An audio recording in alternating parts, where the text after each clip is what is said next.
अस्सलाम वालेकुम स्टूडेंट्स, आज हम आईना उर्दू पेज नंबर 28 पर मुज़क्कर मोनस सीखेंगे। मुज़क्कर से मुराद नर इसम है और मोनस से मुराद मादा इसम है। मसलन खालू खाला, चचा चची, भतीजा भतीजी। चलें आए अब हम मज़ीद मुज़क्कर मोनस सीखते हैं। मुज़क्कर यानी नर, मोनस यानी मादा।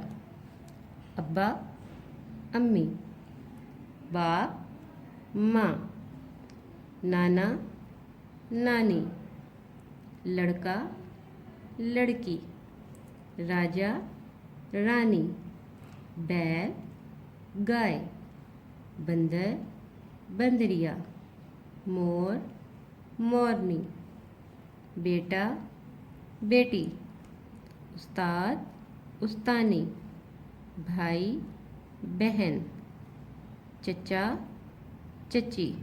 चले आए अब हम इसको एक बार दोहराते हैं।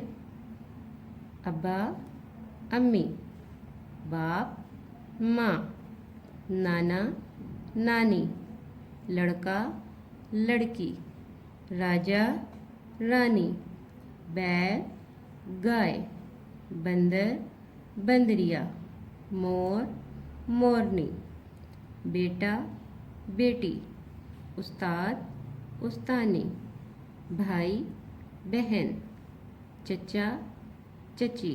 ओके स्टूडेंट्स, आज का हमारा काम बस यहीं तक था। अल्लाह हाफिज़।